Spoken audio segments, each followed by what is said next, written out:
end of September 1943. After 3 months of hard fighting in Ukraine since Operation Citadel in Kursk failed, Marshal von Manstein's German Army Group South retreats to the banks of the Dnieper River. Although many soldiers believed that they would finally have a respite and that the abundant flow of the Dnieper would provide them with good protection, they soon abandoned this hope. And despite the insistence of Manstein and many of his subordinates that the river be fortified to establish an effective defensive line, the truth was that practically no work had been done on it. The reason for this had been, in the first place, the refusal of the German leader to establish defensive lines in the rear, because according to him, this would only lead to the hasty withdrawal of the troops that were on the other side of said fortifications. Secondly, because even if it wanted to do it, Germany did not have enough resources to build a defensive line along more than 900 kilometers of the Dnieper in Ukraine in just a few weeks. Furthermore, a large part of these resources were being used on the Atlantic Wall, which was being reinforced at full speed. To face this situation on the Dnieper, Manstein had 4 very battered armies, these being the following from north to south: the 4th Panzer Army, the 8th Army, the 1st Panzer Army, and the 6th Army. In total, among all these units were concentrated some 328,000 Germans and 109,000 Romanian and Hungarian soldiers, and a few volunteers from other countries who were in the Viking division of the Waffen SS. In any case, and to give us an idea of his depleted forces, among the 14 panzer divisions that were under his command, there were not even 200 tanks, while his infantry divisions were equivalent to a single regiment. As an example, it should be noted that there were front sectors of more than 2 kilometers that were defended by just 65 men. In his favor, we can only say that reinforcements began to be sent at full speed, although, as we will see below, they were never enough to face what was coming at him. On the other hand, the Red Army had, again from north to south, the 1st Ukrainian Front, the 2nd, 3rd, and 4th Ukrainian Front. As the author Citino tells us, all these units had a total of 2,230,000 troops, with more than 2,000 tanks and 2,600 aircraft, compared to the 625 aircraft that the 4th Luftwaffe Air Fleet had in the area. Thus, and as a consequence of this German weakness, the Soviets crossed the river in numerous places as soon as they reached it and began to establish bridgeheads along the entire course of the Dnieper during October and November. The most important bridgeheads were established first in Bucharin south of Kyiv, which precipitated the fall of the city before the end of that year of 1944. Secondly, they also managed to settle in the vicinity of Cherkasy, which would be one of the starting points for the subsequent pocketing of German troops in the sector. And finally, and somewhat further southeast, following the course of the river, the Soviets established a large bridgehead between Kremenchug and Kamyanske, which directly threatened the entire south of the defensive curve that the Germans had on the Dnieper. Marshal Manstein's efforts during those months were to try to maneuver as best he could to reject each new bridgehead established by the Soviets, or at least prevent their expansion if he could not reject them. This was one of the occasions in which he said that the Red Army was like a hydra, that after cutting off one head, others immediately emerged. In mid-December, Manstein had been able to contain the Soviet advance in the western sector of Kyiv, using a maneuver similar to the one he had used in Kharkov 9 months earlier. However, what worried him most was the great penetration that the Soviets had made into the Dnieper, about 200 kilometers further south, which did not stop expanding. As we have indicated before, the units that were in the Dnieper salient were in great danger of being surrounded, and Manstein could not do anything other than request a withdrawal towards the Bug River or even the Dniester. With this, he intended to shorten the front and concentrate units with which he could counterattack, since his current position was impossible to maintain.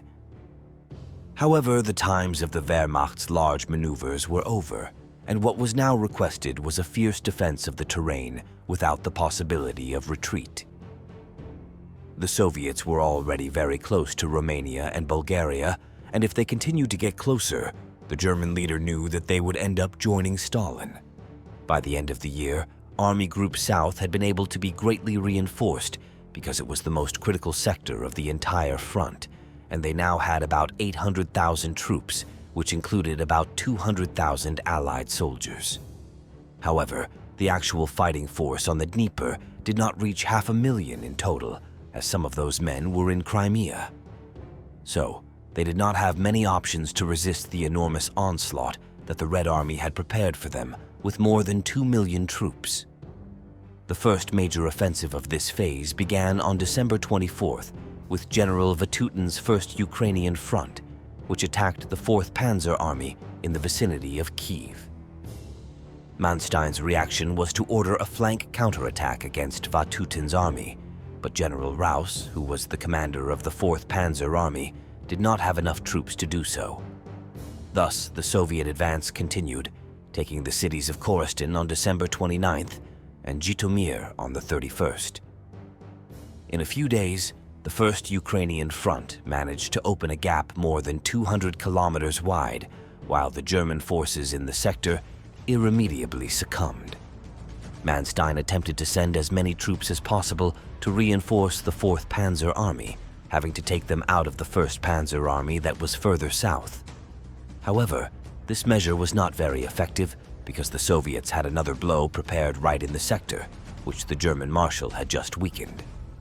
Thus, on January 5th, Ivan Konev's 2nd Ukrainian Front attacked in the direction of Kirovograd, taking the city a few days later while advancing on the German rearguard.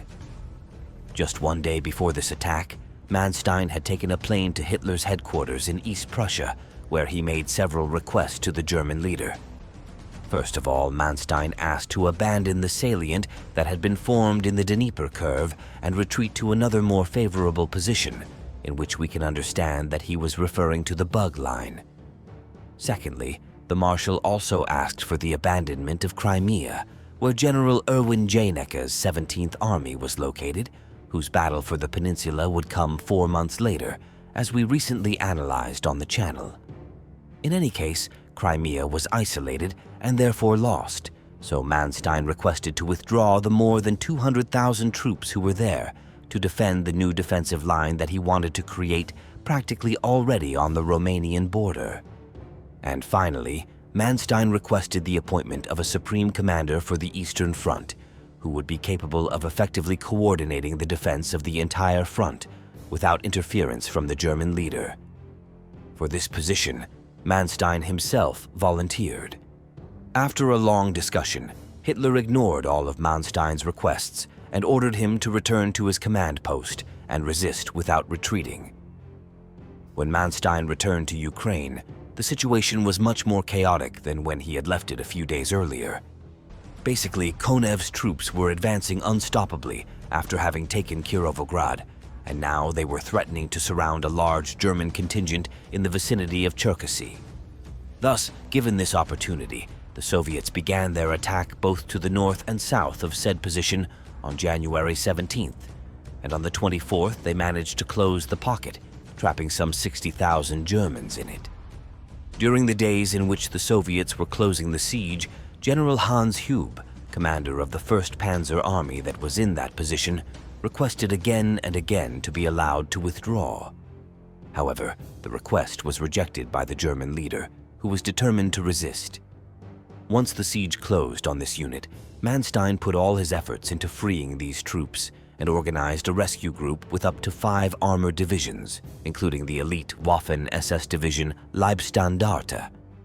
As a matter of curiosity, it was during these days in January 1944 that the famous Michael Wittmann destroyed the most enemy armored vehicles in a very short space of time.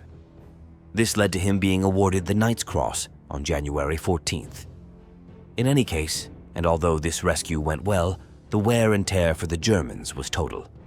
18,000 men ended up being captured, and the divisions that had participated in this rescue were practically torn to pieces. To give you a piece of information, although the Leibstandarte had returned to the southeastern front completely restored in November 1943 with almost 20,000 troops, by the end of February, it barely had just over 1,000 men, so it had to be sent to Belgium to rebuild. With that said, let's get back to the fighting. Once this problem was resolved, what was most worrying now was the advance that the Soviets were making west of Kyiv in the direction of Lutsk, with which they were once again leaving the Germans in a very unfavorable situation in the Dnieper salient. Thus, throughout the month of February, Manstein had to withdraw as best he could from this advanced sector that they still had on the river, and he cut the front line a little on his southern flank. After this big blow that the Soviets had just given, there was a bit of calm on the front at the end of February, but again, it was the calm that preceded the storm. The Soviet High Command was preparing new offensives for the month of March, with two clear objectives for advancement.